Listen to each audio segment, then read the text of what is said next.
Bonjour à tous et bienvenue pour cet entretien autour du thème de la créativité, puisque je reçois Stella Anderley. Stella Anderley est la fondatrice, avec Martin Anderley, du Festival de la créativité. C'est un événement en ligne qui a lieu cette année du 10 au 19 octobre 2025 et qui en est à sa 5e édition. Stella Anderley, bonjour, c'est un plaisir d'être avec toi aujourd'hui. Bonjour Rémi, merci pour ton invitation. Je tiens à le dire, donc Stella est venue vers moi il y a de cela quelques mois pour me proposer de participer à ce festival. Donc c'est d'autant plus voilà, une joie de te recevoir parce que j'ai pu voir de l'intérieur aussi comment ça se passait, tout ce qui se préparait et aussi d'avoir pu contribuer. Forcément, ça me donne envie d'en parler. Mais avant, est-ce que tu peux peut-être nous en dire un peu plus sur ce projet que vous avez fondé, donc le Festival de la créativité, euh, peut-être les conditions dans lesquelles il a été créé, son évolution depuis, voilà, au cours de ces 5 éditions. Est-ce que tu peux nous en dire plus? Oui, tout à fait. Alors, ce festival, c'est un beau conte de fées quelque part, puisqu'il a été créé, co-créé avec Emeline Génaud.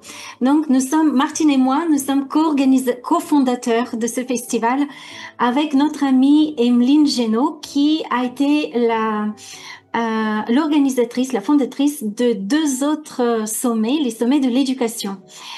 Et il est né quelque part suite à un rêve que j'avais fait de Julia Cameron. Je ne sais pas si vous connaissez Julia Cameron qui a écrit The Artist Way. Je crois qu'en français c'est Libérez votre créativité. Et le livre, un livre qui est une grande référence pour beaucoup de créatifs.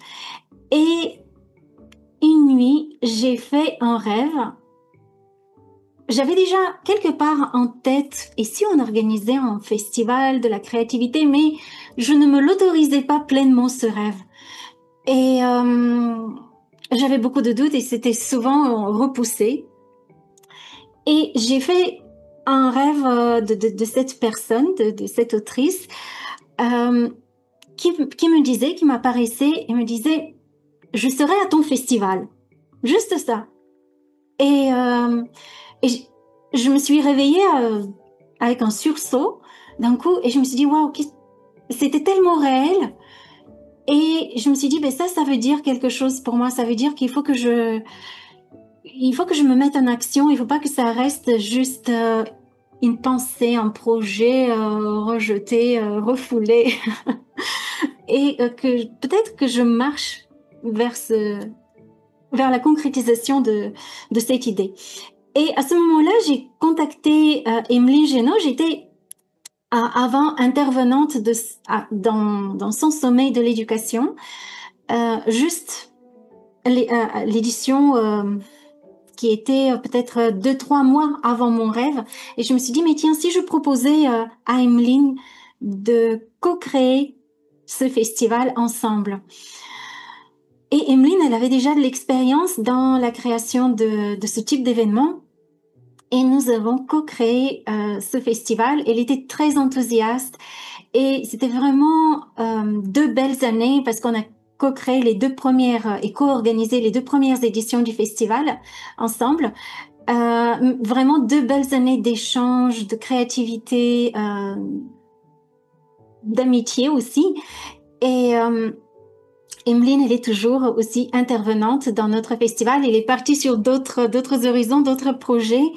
Maintenant, Martine et moi, nous sommes les organisateurs, mais elle reste toujours intervenante et cofondatrice du festival.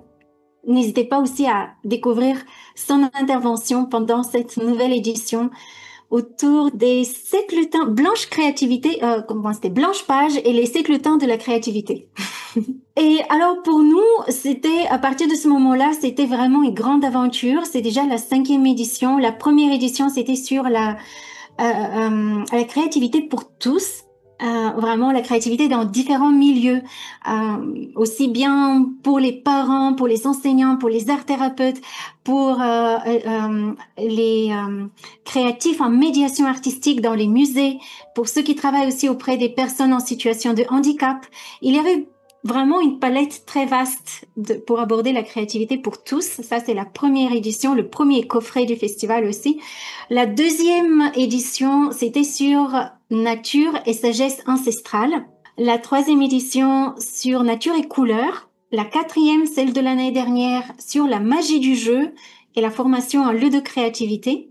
Et cette année, la cinquième édition sur le thème des contes, contes et merveilles.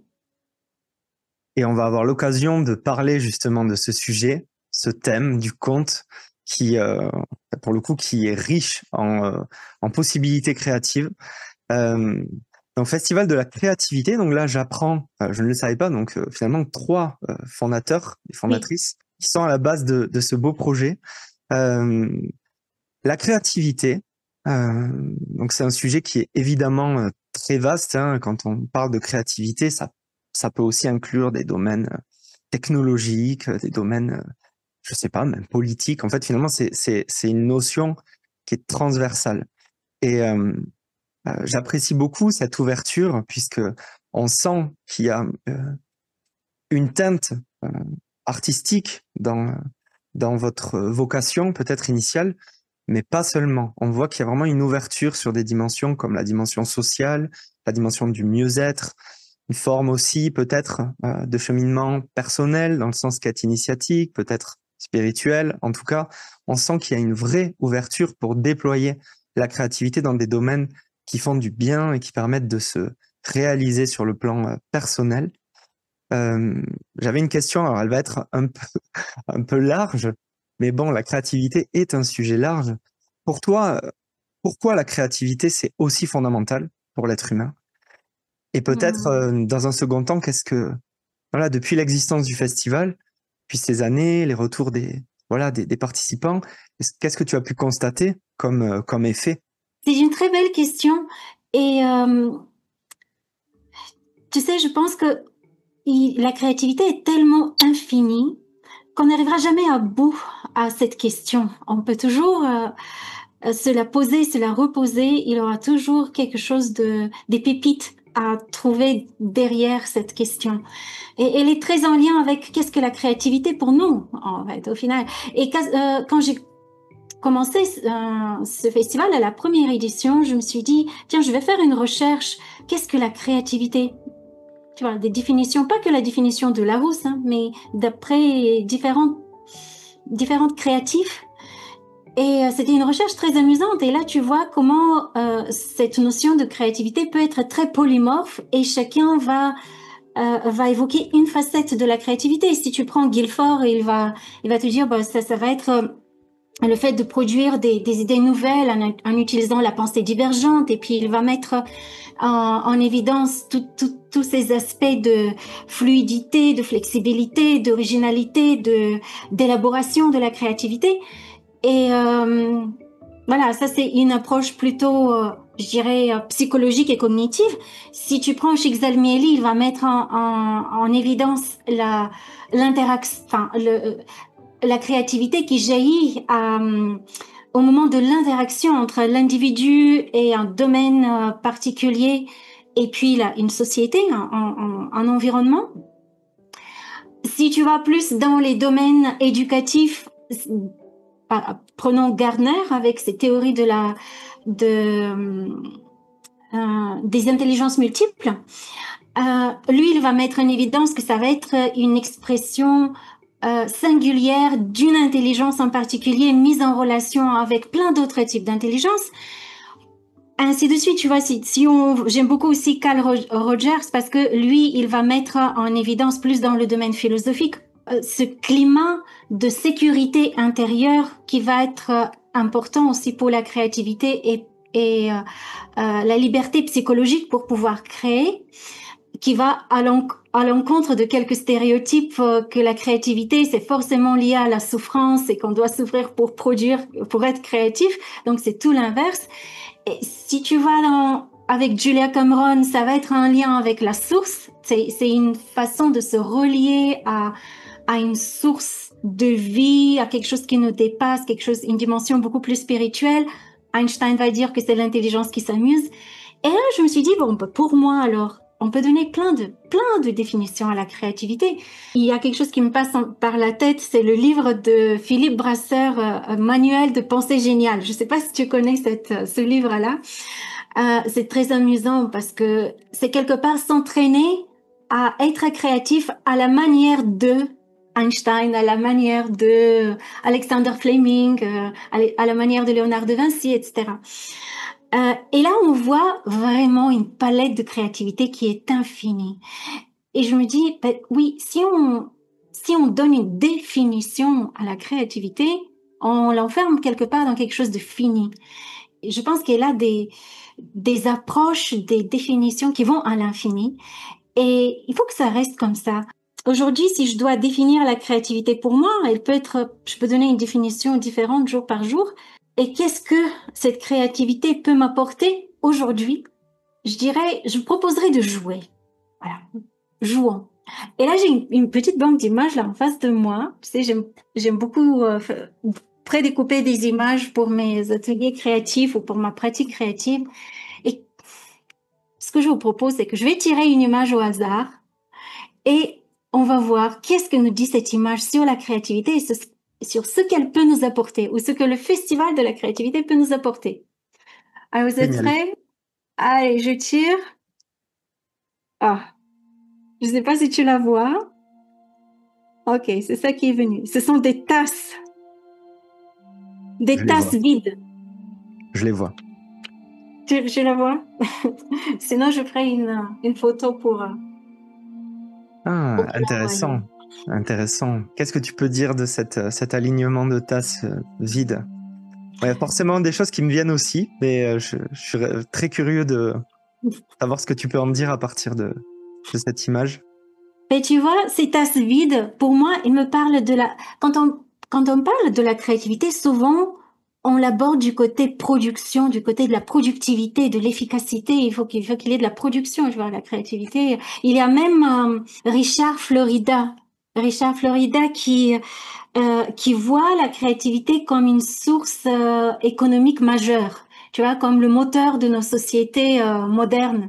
Voilà. Donc, on la voit beaucoup à travers la productivité. Et cette image, je trouve qu'elle nous parle différemment de la créativité. Et elle nous parle de la dimension de la réceptivité. Parce que ce sont des tasses vides. C'est comme si la créativité, elle implique aussi de créer un espace en soi pour recevoir de nouvelles idées, pour recevoir quelque chose peut-être auquel on ne s'attend pas et de découvrir. Et tu vois, il y en a plusieurs tasses sur cette image. Alors, il n'y a pas qu'un domaine, comme tu disais au début. Chaque domaine de créativité peut être comme une tasse vide, prête à recevoir l'inspiration, les nouvelles idées. Voilà ce qui me vient comme ça spontanément.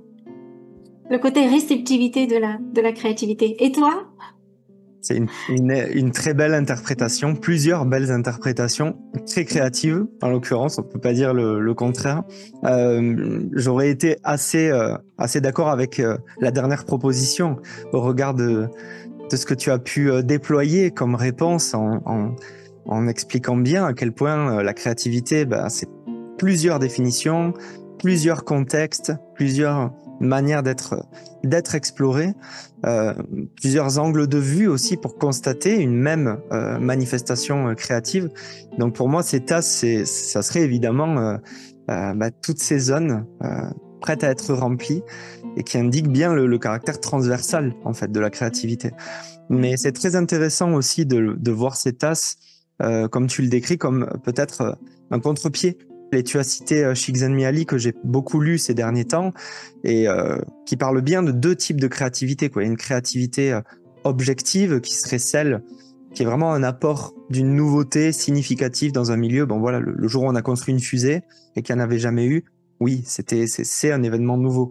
Mais il différencie cette créativité de la créativité subjective, ce qui est en fait la personnalité créative. Et ça, c'est quelque chose que tout le monde peut déployer, peut muscler, peut faire une partie de soi qu'on peut révéler, en tout cas, et entretenir. Et finalement, je pense que cette image de tasse, on pourrait la prolonger. En fait, des tasses, il y en a au moins 7 milliards, quoi. Oui, Non, et d'être dans humain. l'image, c'est très intéressant parce que justement, il y a une perspective avec des tasses qui sont de plus en plus floues derrière, euh, qui, qui reflète aussi cette idée d'infini. Hmm. Et je trouve que cette dimension-là, finalement, elle est très présente aussi dans le festival. Parce que dans cette approche transversale est vraiment au cœur du festival. Parce que c'est une rencontre autour de la créativité de différents professionnels qui œuvrent dans différents milieux. Il y a aussi bien des thérapeutes, des art thérapeutes, des psychologues, que des enseignants, des coachs, des artistes, vraiment des conteurs cette année, puisqu'on est sur le thème du conte, des écrivains, vraiment des gens, des musiciens qui œuvrent autour de la créativité à partir de leur domaine et qui apportent leur pierre, leur angle Hmm. particulier qui peut être mis au service de chacun dans son propre domaine, là où il œuvre. Justement, c'est ça qui fait la créativité. Si, admettons, on est enseignant, si on reste uniquement dans l'approche de l'enseignant et on ne s'ouvre pas à l'approche de l'artiste, à l'approche de l'art thérapeute, à l'approche de l'accompagnant, du coach, on met quelque part notre créativité dans une cage. Mais si par contre on s'ouvre à cette approche transversale, on peut nourrir toujours dans notre cadre, appliquer, se réapproprier les propositions, les points de vue des autres, toujours dans notre cadre professionnel. Mais c'est tellement inspirant. Je note en tout cas, en t'écoutant, trois notions pour le coup qui me semblent transversales et fondamentales. La première, tu viens de la citer, c'est évidemment la curiosité, l'ouverture d'esprit, la capacité d'émerveillement, quoi. Je sais pas comment le décrire, mais c'est évidemment un favorisateur de créativité. Tu as évoqué, et l'image d'État, c'est hyper bien adapté, le manque. Le manque dans le sens nourrissant le désir et l'envie, du coup, d'aller explorer et d'aller faire quelque chose de ce manque. Et la troisième, que j'entends, qui me saute aux yeux depuis la première seconde où j'ai appuyé sur enregistrer, on discute, c'est la passion. C'est le fait d'être passionné par ce qu'on fait et par tout ce qui entoure ce qu'on fait et même par ce qu'on fait pas. Et à partir du moment où on arrive à se passionner, et finalement on voit qu'elles sont liées, hein, c'est une sorte de triangle vertueux, quoi. On voit que tout ça c'est lié. Quand on arrive à mêler ces trois entités, il y a probablement de la créativité quelque part, quoi, les germes de la créativité qui arrivent. Donc je te remercie beaucoup pour toute cette créativité. Désolé, ça va être le mot qui revient le plus pendant cet entretien, mais pour ta réponse. Et si tu veux bien, c'est là on pourrait peut-être aborder plus en détail le sujet de cette édition. On va parler du conte, puisque le conte, c'est sacré exhausteur de créativité, millénaire, multimillénaire. Donc pour cette année du festival, ça va être génial. Il y a plein de choses que j'ai commencé à voir du coup, et accès aux coulisses et tout, voir un petit peu les conférences qui ont déjà été postées. Ça parle de la nature dans les contes, ça parle de la fonction de la fée dans les contes, l'art de conter, l'écriture sensible, le journal créatif, mais aussi à travers la danse, enfin beaucoup de choses qui vont être proposées comme outils créatifs et outils enfin culturels aussi. Donc voilà, Stella, est-ce que tu peux peut-être déjà nous dire pourquoi le choix du conte cette année? On est curieux d'avoir ton point de vue à ce niveau-là. Le choix du conte. Le thème, il est venu assez tôt, presque tout de suite après l'édition précédente du festival. Je ne l'ai pas annoncé tout de suite. J'ai tendance à travailler, à mûrir le thème de l'intérieur avant de l'annoncer. Mais quand je l'ai annoncé, d'abord à quelques personnes dans mon entourage ou voire dans l'audience, parce que tu vois, au fil de 5 années, il y a des liens qui se tissent aussi. Il y a beaucoup de gens, même de l'audience, qui sont devenus des amis ou avec lesquels j'échange. Et la toute première réaction comme ça que j'ai eue de l'entourage un peu proche, c'était Les contes? Qu'est-ce que tu veux faire autour des contes? Euh, C'était un petit peu une réaction. Oh, ben ça, c'est pour les. Oh, voilà, l'autre réaction, ben ça, c'est plus pour les enfants. Tu veux faire une édition pour les enfants? Je dis non, non, non, pour les adultes. Ah bon? Et je me suis rendu compte dans l'échange dans ce premier échange avec les personnes de mon entourage que les contes, pas pour tout le monde, mais pour certaines personnes, étaient un peu un angle mort. Ils n'avaient pas pensé qu'on peut aller explorer la créativité de ce côté-là.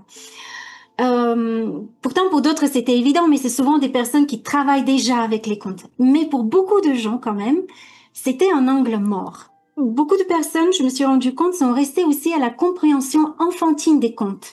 Voilà, Le Petit Chaperon Rouge, c'est l'histoire d'un grand méchant loup qui engloutit une petite gentille fille. Et puis, Hansel et Gretel, bah, c'est l'histoire de la tentation, le piège de la tentation. Et puis voilà, ça ne va pas plus loin. Euh, alors que dans les contes, il y a plusieurs couches à découvrir.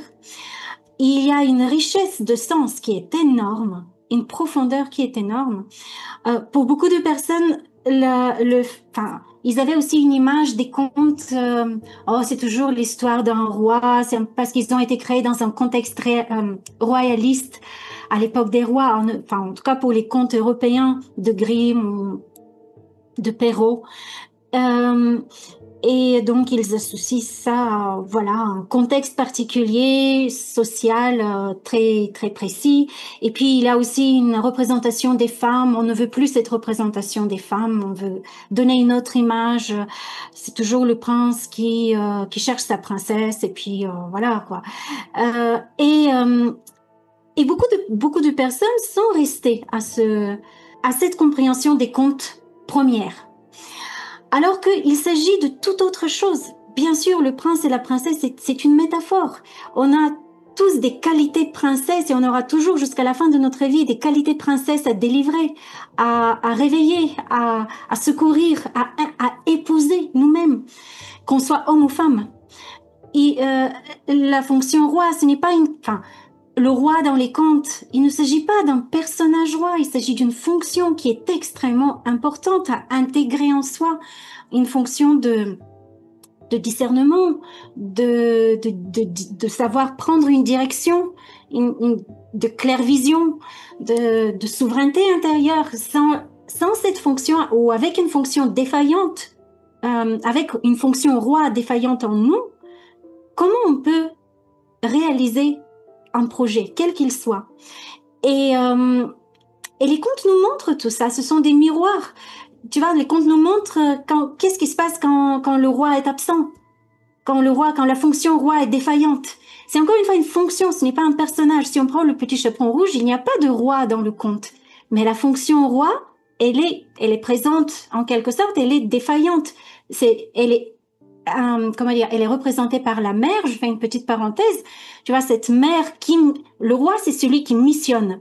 Dans le conte du Chaperon Rouge, c'est qui missionne? C'est la mère. C'est la mère qui donne la mission à sa fille d'aller apporter la galette et le vin à la grand-mère.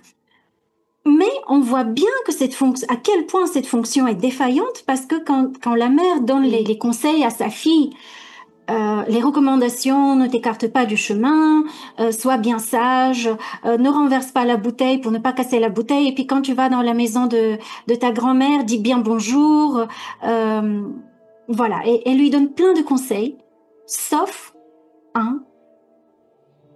celui du loup. Elle ne la met pas en garde du tout par rapport au loup. Il y a un danger, un grand danger dans le conte, qui est le loup, et la mère, celle qui missionne, donc celle qui normalement remplit la fonction roi, n'en parle même pas. Donc là, ça dit beaucoup de choses. Mais tu vois, si on reste à la surface, à l'interprétation enfantine du conte, à la surface, on ne le voit pas. Moi, je parle de la version originale, celle de Grimm. Voilà, si vous la lisez, vous allez voir, la mère ne dit rien du loup au Petit Chaperon Rouge. Voilà, il y a plein de choses comme ça dans les contes de Grimm en l'occurrence, mais il n'y a pas que les contes de Grimm. Et c'est ça qui est intéressant dans le festival, c'est que il y a différents types de contes. Vous allez voir aussi différentes approches pour utiliser les contes. Le conte en nature, les contes pédagogiques, les contes étiologiques, qui peuvent raconter l'origine de quelque chose, qu'elle soit fictive ou pas, au réel. Il y a plein de types de contes, et c'est ça qui est très intéressant. Et chacun, selon son approche, va avoir un regard particulier sur le conte. Peut-être que quelqu'un ne va pas être spécialiste des contes de Grimm. Dans les contes de Grimm, c'est un traité de psychologie, si on le comprend. Si on comprend ce qu'il y a derrière, c'est un traité de psychologie métaphorique, poétique, en images. Mais on peut être spécialiste dans un tout autre domaine des contes. Par exemple, les contes en nature. Je pense particulièrement à Émilie Lagoyette et Valentine Serre, intervenant dans le festival, qui vont ouvrir un autre univers du conte en nature. C'est autre chose.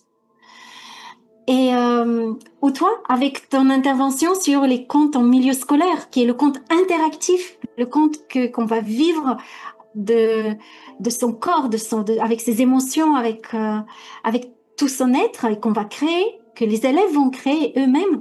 Voilà, ce sont des portes du conte qui sont vraiment une grande source de créativité. Et là, je vois que les gens ont petit à petit aussi, mon environnement qui au départ ne savait pas qu'est-ce qu'on pouvait tellement chercher dans le conte, finalement, je trouve que c'est un sujet passionnant. Tu me disais en off juste avant d'enregistrer, je me permets de le dire, qu'il y avait beaucoup d'inscrits, hein, que cette année, Oui. il y avait vraiment une réponse, hein, du public Oui. à ce thème.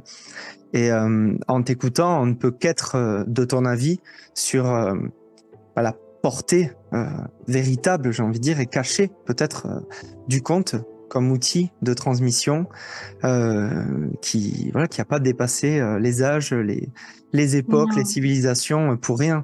Et on entend toute la sagesse symbolique que ces récits ils portent en eux, ils peuvent délivrer.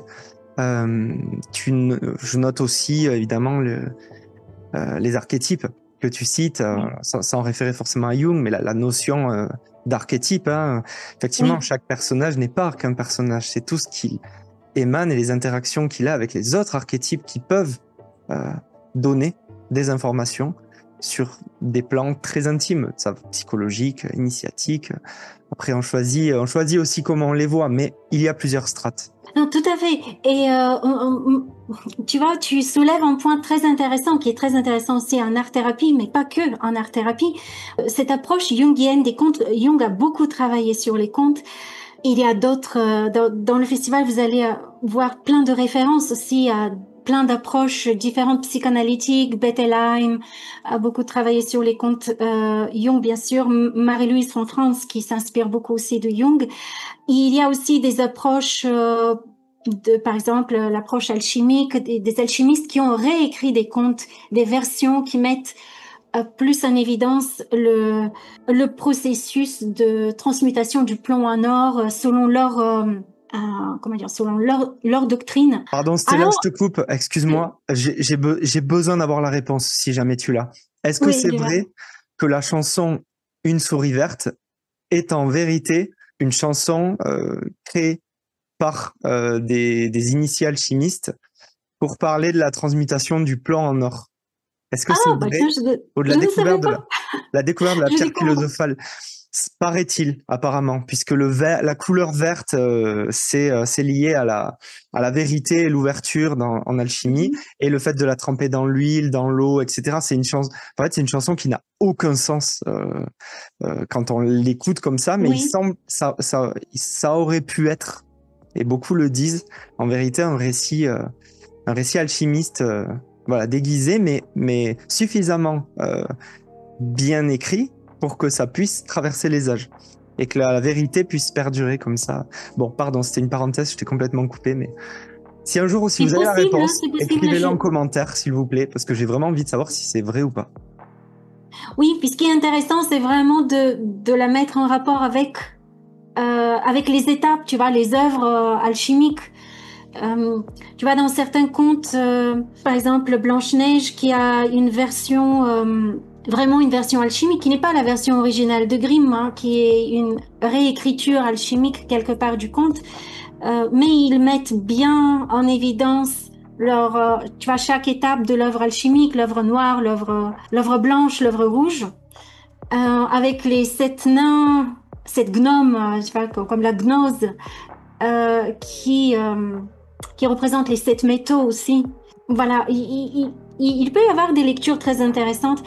Alors moi, j'ai plus étudié, si tu veux, les versions originales. Enfin, je me suis surtout concentrée sur les versions originales de Grimm, même si c'était très passionnant et intéressant aussi à découvrir des adaptations alchimiques. Et dans les versions originales, moi, je pense que l'approche jungienne, j'aime beaucoup l'approche jungienne parce que elle nous permet d'aborder le conte, pas juste de l'extérieur ou comme des événements qui se passent à l'extérieur de nous, mais comme des processus psychiques qui se passent à l'intérieur de nous et que chaque personnage du conte, on peut le voir comme une facette ou comme une énergie psychique qui peut à un moment donné agir en nous ou se manifester. Et tout ce travail participe dans le processus d'individuation du Jung. Dans cette intégration, si tu veux, de trouver l'intégrité de notre plein potentiel, je dirais, exprimé, manifesté dans le concret, dans la vie réelle. Il y a quelqu'un là en parlant de vie réelle, quelqu'un qui m'a posé la question récemment, est-ce qu'il n'y a pas de danger, justement, en étant trop dans l'imaginaire, le magique, le merveilleux, de se déconnecter de la réalité? Je trouve que c'est une question très intéressante. Mais quand on voit, les contes sont construits d'une telle façon qu'ils sont toujours au service. Si on prend un objet magique dans les contes, il n'apparaît pas pour aliéner le héros.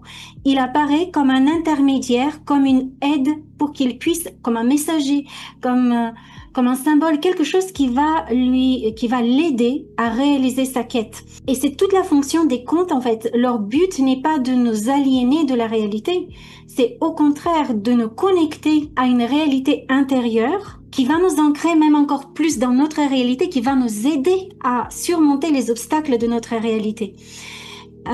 Et normalement, une personnalité, je dirais, normale, physiologique, fait bien la différence entre le symbolique et le réel, est capable de faire des ponts entre les deux. Donc, ni pour les enfants, ni pour les adultes, il n'y a pas de risque que les contes il n'y a pas de risque d'aliénation. Après, si la question est par rapport à, voilà, est-ce que c'est approprié de travailler avec les contes pour des personnes qui peuvent avoir des troubles psychologiques, des troubles de la personnalité, psychotiques par exemple, où la personne va se mettre dans la peau d'un personnage et ne va pas pouvoir faire la distinction entre le réel et son intériorité, en fait, et l'imaginaire. Là, c'est une autre question. Moi, je n'ai pas vu, je ne sais pas, toi, Rémi, tu me diras, hein, dans ta pratique, si tu as déjà croisé des personnes qui travaillent auprès de ce public avec les contes. Moi, pour le moment, je n'ai pas rencontré. C'est vrai qu'il y a des approches qui sont des médiations en art-thérapie qui sont plus ancrantes dans la matière, dans le contact avec la réalité, la matière, le présent, le travail de la terre ou la danse, le mouvement, qui peuvent ramener vraiment dans le recentrage sur le concret. Mais après, c'est intéressant toujours de voir, en tout cas, s'il y a parmi ceux qui nous écoutent qui sont spécialistes dans ce domaine. Je suis très ouverte aussi à savoir plus. Je te remercie de faire le pont avec l'art-thérapie, qui est le sujet de cette chaîne. Et je vous encourage, si vous êtes encore là, que vous nous écoutez, à répondre à la question de Stella dans les commentaires. Moi, je serais vraiment curieux de savoir si, en tant qu'art-thérapeute ou médiateur, médiatrice artistique, vous utilisez le conte auprès de patients, on va dire, en état avéré, diagnostiqué de fragilité sur le plan psychique, voire personnes atteintes de troubles psychotiques. Justement parce que c'est vrai que c'est un outil pour avoir travaillé du coup avec le conte et sur le conte auprès d'enfants dans le cadre de médiation artistique et culturelle.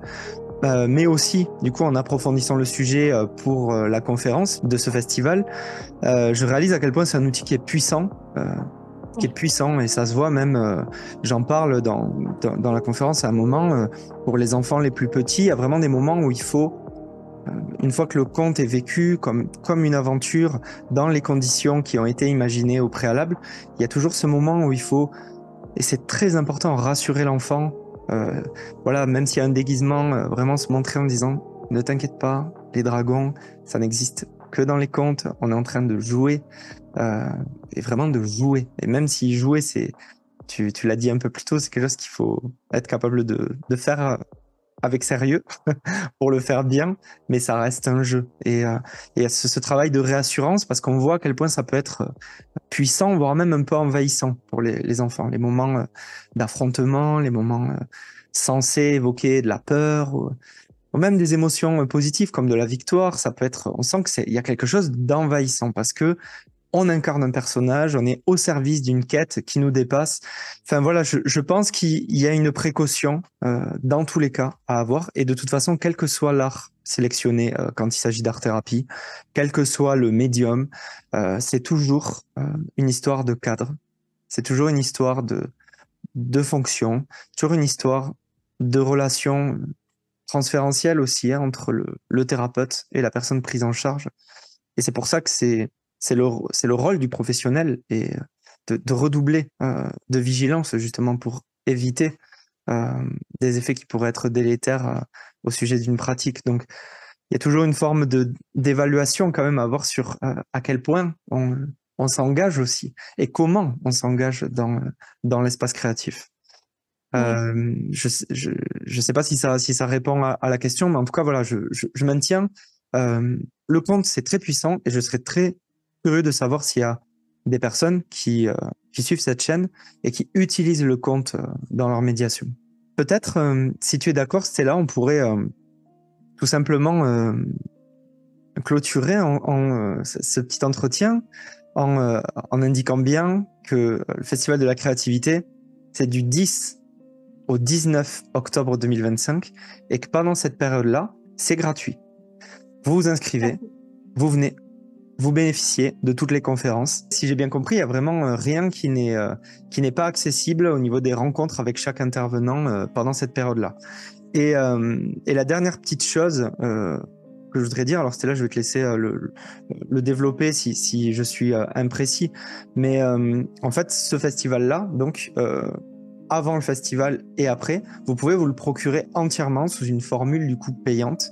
Et donc, en description, il y a un lien d'affiliation. Donc, c'est la première fois que je fais ça de ma vie. Un lien d'affiliation. Il s'agit en fait de passer par mois pour pouvoir accéder au site du Festival de la créativité et pour pouvoir payer moins cher en fait, pour pouvoir accéder à moindre tarif en fait à tout ce qui est proposé en dehors de cette période-là. Stella, est-ce que c'est bien ça ou pas? Oui, tout à fait.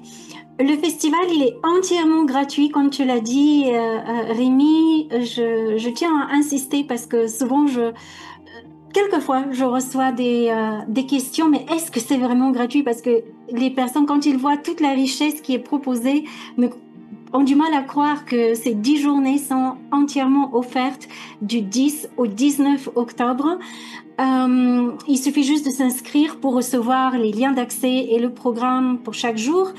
Il n'y a aucune condition d'achat du coffret. Le coffret formation accompagné avec les contes, c'est ce qui réunit tout le festival, toutes les interventions du festival, mais en illimité. Au-delà de ces 10 jours, si vous voulez avoir un accès illimité dans le temps, à vie, les suivre à votre rythme, les revoir, les approfondir, vous pouvez le faire à travers l'offre du coffret formation accompagné avec les contes, qui inclut aussi qui va encore plus loin que le festival, que les propositions du festival. Il y a plein de contenus supplémentaires. Il y a tous les bonus offerts par les intervenants. Il y a tout un cycle de conférences sur les grands thèmes des contes, justement la fonction roi, la fonction héros, la fonction fée, la nature dans les contes, les objets magiques, les méchants dans les contes, etc. Donc, on rentre vraiment en profondeur pour vous former, en fait, à accompagner avec les contes pour avoir une vision beaucoup plus approfondie de cet outil. Il y a aussi tout un cycle de journal créatif qui vous est offert, journal créatif sur le thème des contes, pour explorer les contes. Il y a des ateliers pour les enfants qui leur sont dédiés. Voilà, c'est un contenu qui est très très riche, le contenu de la formation qui va au-delà du festival et qui est l'offre payante. Mais le festival en lui-même est entièrement gratuit. Le coffret formation, c'est pour ceux qui souhaitent aller encore plus loin que le festival. Mais voilà, si vous souhaitez bénéficier gratuitement, ce sont 10 journées, un petit peu comme 10 journées de formation. Je connais même des gens qui prennent un congé pour pouvoir suivre les 10 journées de près. Vous pouvez en bénéficier gratuitement sans aucun souci. Et un autre point important, la formation vous donne aussi à la fin un certificat. Le certificat accompagné avec les contes qui vous permet aussi de valider des heures de formation continue si vous en avez besoin, ou tout simplement faire valoir votre compétence, avoir approfondi ce domaine-là. Et encore une fois, ça réunit vraiment l'expertise de 30 intervenants. C'est vraiment très riche.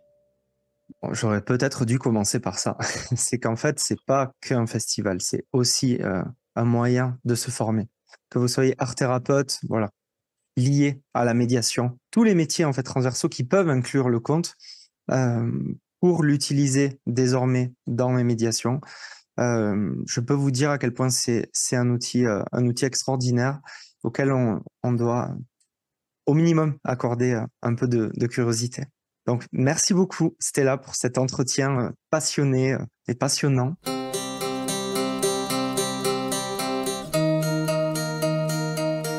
C'est un festival très joyeux, vous allez voir, vous allez sortir nourri d'inspiration et de force. Il va vous donner des forces. Je vous dis à très bientôt au Festival de la Créativité. À très bientôt.